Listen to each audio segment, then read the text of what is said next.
What is the role of religion in our ever-changing world? From the News Channel 5 network, this is Issues of Faith. Hello everyone, welcome to Issues of Faith. Very interesting show today. We are looking at an interesting attempt to appeal to a wider religious audience. Certainly, this is something churches are attempting to do in all denominations. And there is something going on here in Nashville that we thought was interesting enough to bring to your attention. And we're very happy to have with us Geoff Little, who has put this whole thing together. And I want you to describe it. So this is a little unusual. We even have a story here that aired on Channel 5 that we're going to show in a moment. But beer and hymns, is that right? That's correct. So what is this? This is it's about a year old, towards a year we've been doing this. My joke is we were a bunch of Presbyterians hanging around drinking and talking about God. Why not just start doing some singing and then maybe try and do it somewhere else and invite more friends? And so it came out of the Downtown Presbyterian Church, and it's meant to be outside of the church.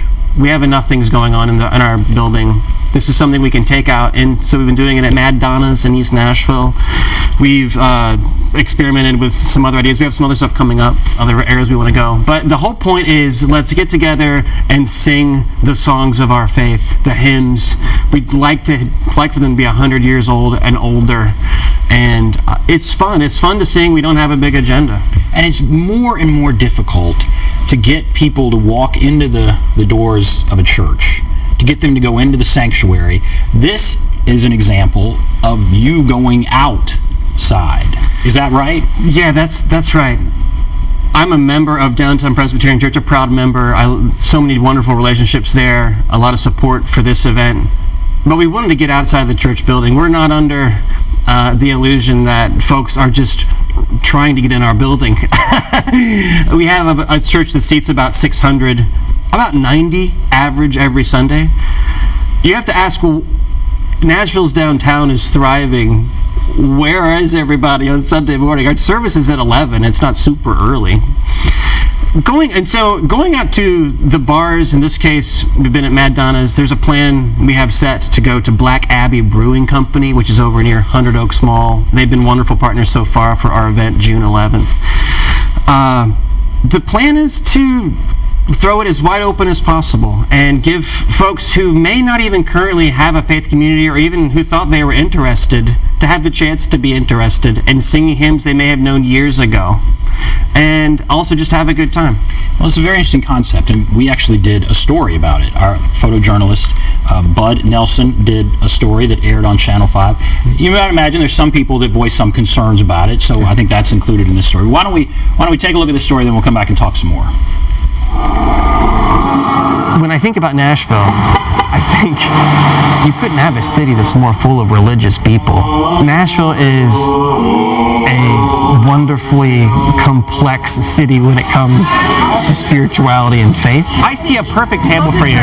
May I seat you? I don't even work here. There are less and less young people going to organized religion. There's a reason for that. So you like to sing hymns? Yeah.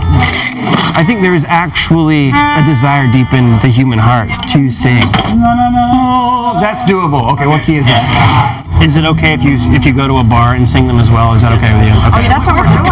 We're Episcopalian. That's great. It just shows an incredible lack of wisdom in my mind, and it could cause someone to stumble.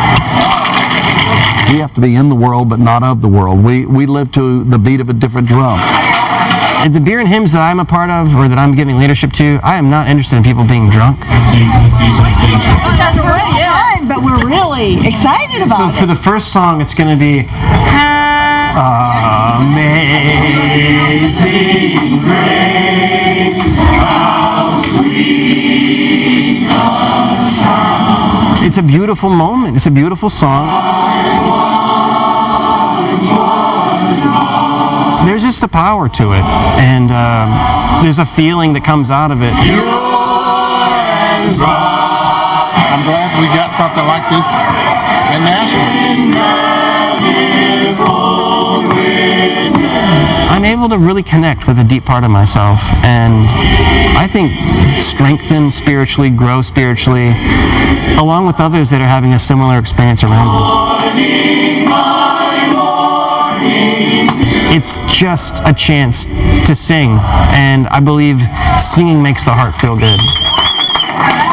Welcome, everybody. We're just going to keep singing. Photojournalist Bud Nelson always does a great job. Did a great job with that. And so several questions. How many people generally, number one, how long have you been doing this? And that looked like a good crowd. How many people generally show up? Sure. We met informally at my friend David and Betsy's house back right at a year ago, and someone brought a bunch of hymns, like old hymnals, and we sat around the piano, and just the classic way of doing a hymn sing, someone just calls out numbers. That's great until you end up picking several songs in a row that no one knows, and the mood kind of shifts. We started talking in subsequent gatherings, what would it look like to organize this a little bit more? Go ahead and pick the hymns in advance. Go ahead and pick a date. And we looked around, and we had some friends in different areas of the city. We said, Mad Donna's in East Nashville on November 1st, and we looked at, hey, isn't that near All Saints Day, which is a part of the liturgical calendar? It's just kind of a fun day. It doesn't have a ton of meaning. We had a little bit of kind of marketing, if you will, on the idea of All Saints Day beer and hymns. Mm-hmm. And we rented out that top room at Mad Donna's. It's a beautiful room. Didn't have a ton of people, but we had a good crowd of like 40 or 50. It was mostly downtown Presbyterian folks, which we had already agreed we were going to do this. And because of the strength of, I guess you could say, the constitution of our memberships, we easily surpassed the minimum amount of beer sales and food sales at Mad Donna's that first time. That was critical. So well, you have to be proud of that.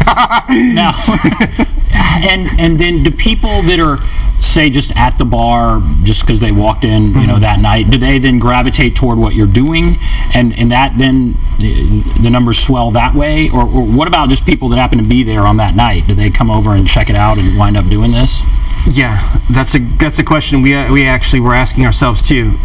So we did it again in mid-January, same place, Mad Donna's, and this time we had a little bit more marketing going on, and we were a little bit bigger in number upstairs, a little bit louder, and folks did. So the way that restaurant's set up is there's a big staircase, and you come, but you can hear noise downstairs in the regular restaurant area. We did have folks come up and ask, I thought I heard him singing.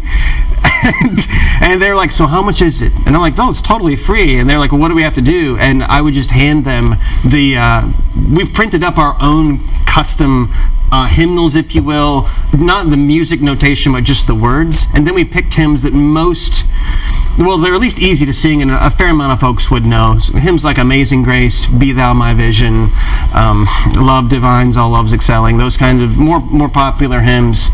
And we did have folks join that did not know they were going to be singing hymns that night. They were just coming, they thought, for dinner. And what is the age group we're talking about here? Is it younger, older, all ages? What kind of demographic? As best I can tell, and we need some good market research on this. As best I can tell, it is a good cross-section of folk, because, and I think this is why it works, Ben. The old folks like to just get together and sing. The young folks like to get together and drink. And if you can find a sweet spot between those two. In fact, if I could tell you a quick story. We sing one hymn, All Creatures of Our God and King. Literally written almost 1,000 years ago by St. Francis. Very popular hymn, actually. And there's so many verses, though. I pared it down to 7 verses. There's even more. I think over the years they just kept adding verses. But in our little hymnal, we sing 7 verses. The only way to make that kind of fun is to stop and be like, okay, people with black hair only sing this verse. And then people that are wearing red in some way sing that other. And we get to one point in the song where everybody that's 40 and over, you sing on this 5th or 6th verse. And then the last verse or so, everybody that's 39 and younger, you sing. And I was listening to see if there was a big disparity between the 40 and older and the 39 and younger. And I kid you not, it was roughly the same. And I was really encouraged by that. This was just at our last hymn sing, which we did on April 4th. We had, at Mad Donna's on April 4th, 2014, we had capacity crowd. It was too crowded, actually. Really? And it was... So it's catching on. It's beyond just your initial church, and beyond just the people that are in the bar that night. Yes. I mean, yes. We're trying to have folk come. We've been advertising it on Facebook, Twitter. We have a Facebook group that's growing. There's only about 90 regulars at Downtown Pres. Our Facebook beer and hymns, last time I checked, was a little above 220. So this is getting some momentum. And is there a message? Certainly there wouldn't be a sermon, but I mean, is it just singing, or is there anything else that goes in with this? I did have someone ask me, they're like, well, you are going to explain some of the gospel, aren't you? And I said, well, wait, that's not really what we're doing. And we talked a little bit. There is sort of the expectation, if people of religious disposition get together, you're going to give a talk, right? And I've said, and my team that's worked with me from Downtown Pres and others, we've said this is a safe place where anybody is welcome, and you're not going to get kind of stuck with a message. Not that messages are bad, but this is just an open-ended occasion. Another thing that we've agreed with my little leadership group is, if the hymns themselves don't have something to say to you, then I'm not sure we could say anything more, because the hymns are really experiential messages of faith, and I think they say it better than I or anyone else could probably say it. You read the words in those hymns, and then that is a message by itself. And then perhaps people go off and talk about it amongst themselves, or think about it, and that is achieved. The idea of having a message is achieved. I think so. And maybe one thing to just confess about my involvement with this, I'm not trained in hymnody, and I have not been to music school. I did go to Belmont, but of course for music business, and it wasn't the hymn music business. I'm not trained as a musician technically. I'm not trained as a minister technically, but it's what you said. I have been at different points of my life deeply touched and strengthened by hymns like "It Is Well with My Soul." And then there's actually in hymns like "Amazing Grace," everyone knows the first or second verse of "Amazing Grace," but there's some stuff that happens in those later verses that are really, they give kind of an uber narrative to everything. And those are messages that in maybe 8 bars say more than I've heard, in sermon after sermon after sermon. So that's kind of where I'm getting some inspiration from to do this. And they're just, at the end of the day, they're songs by people that have been dead a lot of the times at least 100 or 200 years. So there's not some celebrity factor. And I think that's actually a really safe thing. Right. All right, well, now you heard in that story, we're going to take a break, come back.